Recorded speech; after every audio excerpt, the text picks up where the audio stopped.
नमस्कार प्यारे बच्चों, आपका अपने चैनल लर्न बाय फन में स्वागत है। आज की इस वीडियो में हम ज्ञान प्रवाह के पाठ नंबर 9 आर्यभट्ट के बारे में पढ़ेंगे। विश्व के महान वैज्ञानिकों में आर्यभट्ट का नाम बड़े आदर से लिया जाता है। गणित तथा ज्योतिष शास्त्र के ज्ञाता आर्यभट्ट ने गणित में अक्षरांक पद्धति तथा नक्षत्र जगत के कई नए सिद्धांतों की जानकारी विश्व को दी। प्रस्तुत पाठ आर्यभट्ट की उपलब्धियों का परिचय देता है। इस पाठ का उद्देश्य अंधविश्वास का खंडन करना, वैज्ञानिक दृष्टिकोण का विकास करना और विज्ञान जगत में भारत के सराहनीय योगदान का वर्णन करना है। चलिए पाठ की शुरुआत करते हैं। आकाश में चमकते सितारे सदा से मनुष्य के लिए आकर्षण के केंद्र रहे हैं। मानव युगों से यह कल्पना करता रहा है कि वह इन नक्षत्रों के रूप, रंग, आकार और रचना को जान सके, उनकी यात्रा कर उनके बारे में अनुभव प्राप्त कर सके। यह विचार भी उसे गुदगुदाता रहा है कि किसी न किसी नक्षत्र पर उसके जैसे लोग भी बसते होंगे। मानव की इस जिज्ञासा ने उसे आकाश में विद्यमान नक्षत्रों की खोजबीन करने के लिए प्रेरित किया। युगों से चले आ रहे परीक्षणों के कारण आज मानव धरती पर बैठे बैठे ही कुछ नक्षत्रों में घटने वाली घटनाओं को जानने में सक्षम हो गया है। बच्चों, जब हम रात को आकाश में देखते हैं तो पूरा आकाश तारों से जगमगा रहा होता है।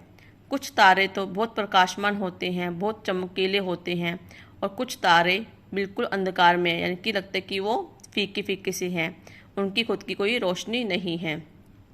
हम सोचते हैं काश हम भी वहाँ जा सके और उनको छू सके कि वो कैसे हैं, उनका रंग रूप कैसा है, और सोचते हैं कि शायद वहाँ पर हमारे जैसे लोग ही रहते होंगे।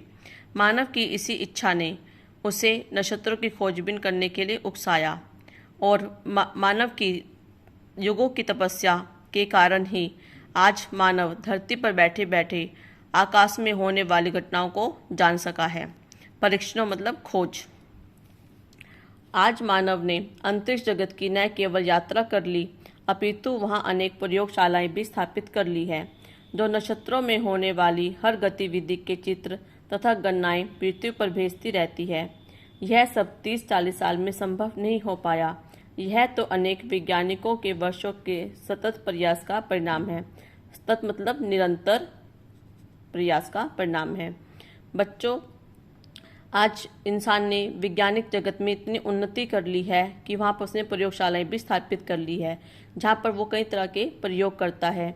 जैसे कि आपने फिल्म मंगल मिशन में देखा होगा कि मंगल ग्रह पर एक उपग्रह भेजा गया, एक रोबोट भेजा गया, ताकि वहाँ पर यह पता चल सके कि वहाँ पर जल के आसार हैं या नहीं, हवा पानी है या नहीं। यह सब 30-40 साल में संभव नहीं हुआ, बल्कि यह तो वैज्ञानिकों के हजारों वर्षों की तपस्या का फल है। भारत में हजारों वर्ष पूर्व भी ग्रह नक्षत्रों के विषय में विस्तार से चिंतन मनन किया गया, अध्ययन किया गया। अंतरिक्ष के अध्ययन के लिए छोड़े गए उपग्रह आधुनिक वैज्ञानिकों की खोजबीन से ही संभव हो पाए हैं। अंतरिक्ष की चर्चा आते ही आर्यभट्ट का नाम सर्वप्रथम जीवा पर आता है। जीवा मतलब जीभ पर, हमारी जुबान पर आता है। आप तो जानते ही हैं कि भारत द्वारा अंतरिक्ष में 19 अप्रैल 1975 को छोड़े गए पहले कृत्रिम उपग्रह का नाम आर्यभट्ट ही था। बच्चों, जब हम वैज्ञानिकों की बात करते हैं, विज्ञान जगत की बात करते हैं, तो सबसे पहले हमारे दिमाग में एक नाम आता है जिसका नाम है आर्यभट्ट। आर्यभट्ट एक ऐसे महान खगोल शास्त्र और ज्योतिष शास्त्र में निपुण वैज्ञानिक रहे हैं, जिन्होंने कि ऐसे ऐसे आविष्कार किए हैं, ऐसे ऐसे नवीन सिद्धांतों की खोज की है, जिसके बल पर हम कह सकते हैं कि भारत ने विज्ञान के क्षेत्र में सराहनीय योगदान दिया है। आर्यभट्ट भारत के पहले व्यक्ति थे जिन्होंने कहा था कि पृथ्वी अपनी धुरी पर चक्कर लगाती है। उनके अनुसार तारामंडल स्थिर रहता है और पृथ्वी अपनी दूरी पर पश्चिम से पूर्व की ओर घूमती है। हम भी पृथ्वी के साथ घूमते रहते हैं। आज यह एक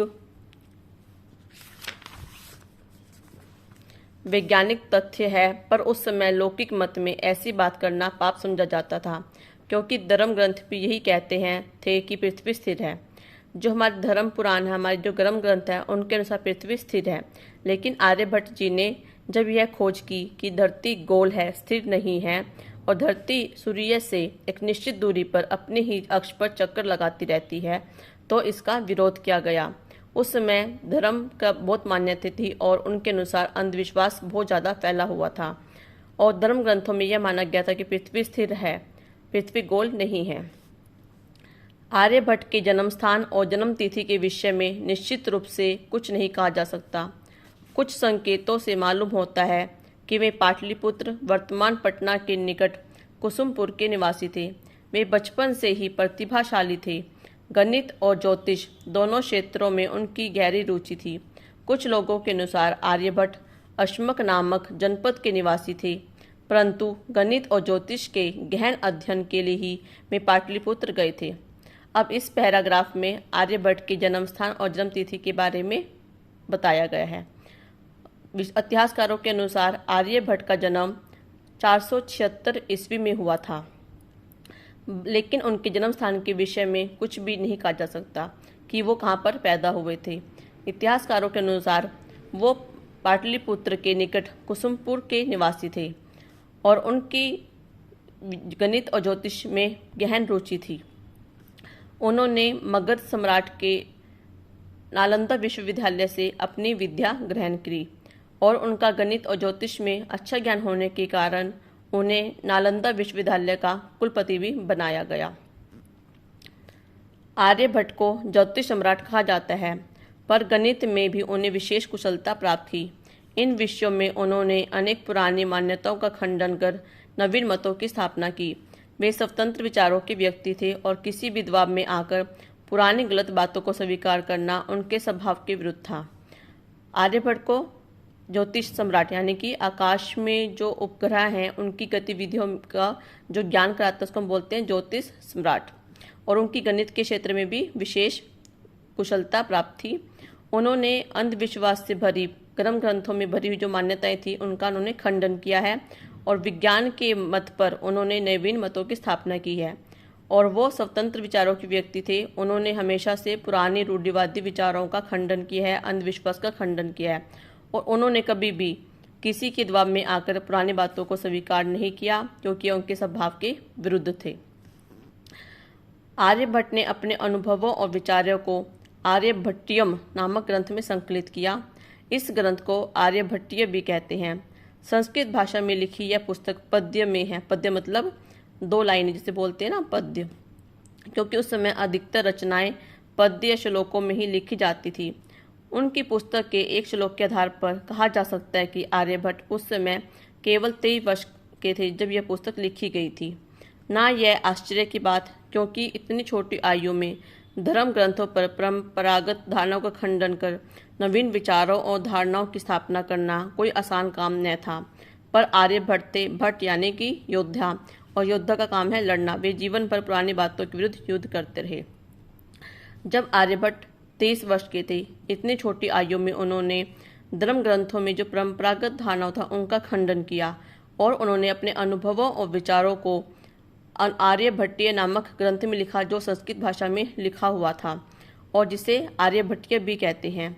इस पुस्तक में उन्होंने अंधविश्वास का खंडन किया है और यह पुस्तक पूर्णतया विज्ञान के तर्कों पर आधारित है। आर्यभट्ट, आर्य प्लस भट्ट, भट्ट का मतलब है योद्धा, जो फाइटर होता है, और फाइटर का काम क्या होता है? लड़ना। वो हमेशा पुरानी बातों के विरुद्ध युद्ध करते रहे। उन्होंने कभी भी पुरानी मान्यताओं को सराहना नहीं की, बल्कि उनका हमेशा से विरोध किया है। बच्चों, ये था हमारा आर्यभट्ट का पार्ट 1।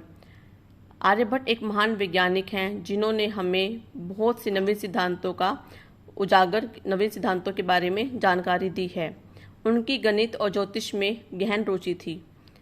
आपको आज की वीडियो कैसी लगी प्लीज़ मुझे बताइएगा। अगर आपने मेरी वीडियो को अब तक लाइक, शेयर और सब्सक्राइब नहीं किया है तो प्लीज़ करना मत भूलिएगा। धन्यवाद।